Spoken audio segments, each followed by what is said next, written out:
One thing that I noticed that was different for me from high school to college, the transition was that, the speed of the game is faster.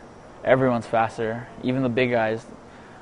Your O-line, your D-line, your linebackers, tight end, everyone's bigger. Everyone's bigger and they're all faster. Wide receivers are a lot quicker. That's one thing that I noticed. Because of that simple fact that everyone's bigger, faster, and stronger now, you have to be a student of the game. So what that means is that you're going to spend just as much time watching film, learning plays, running through plays as you do, in school, because that's how you get the edge. It's a whole new level of play once you get to the college level, especially if it's a D1 level. A way that faith and your beliefs will play into this is that you got to have a strong belief in yourself, and you got to have faith that things are going to work out the way it's supposed to, even when they don't. So you have to be ready for the worst, but you have to hope for the best. Believe in yourself. Know that you can do whatever you want to do, no matter what anybody tells you. If somebody tells you can't do something, that should be more of a drive to do it and to make yourself better. A lot of high school athletes that aspire to play at the Division I level, and maybe right now at this time, maybe you're not getting looks from those Division I schools, or maybe there's some other smaller schools or whatnot, or maybe you're not getting any. I think my words of advice would be to just don't be discouraged.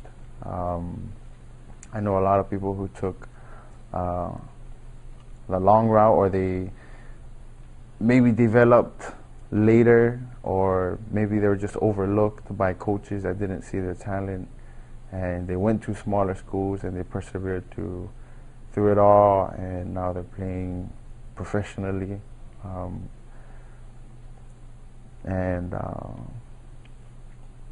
If it's something that you really want to do, it can be done.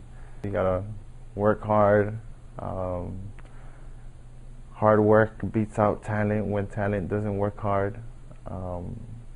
So there's no substitution for hard work. Another thing going into college, education-wise, is to go into a degree, that'll be good for you. Something that you like, something that you enjoy, but also something that you can see yourself doing in the future. Like a lot of college athletes go into school thinking, oh, I'm just going to play football, and they don't have a backup plan. So when their football career is done, they're stuck with nothing.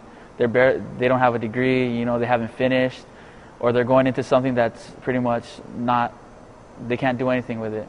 So my advice would be, coming out of high school, going into college, make sure your degree is applicable and it's something that you want to do, and make sure it's a good backup plan for you. Just if you're finished with football at the end of your career, it's something that'll work out for you, something that'll be good for you in your future.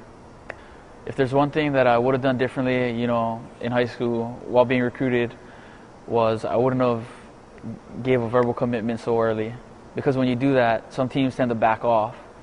Some schools tend to pull out. Like if they're offering you, they won't anymore. They'll look at somebody else. So that's one thing I would have done differently, is not commit so early.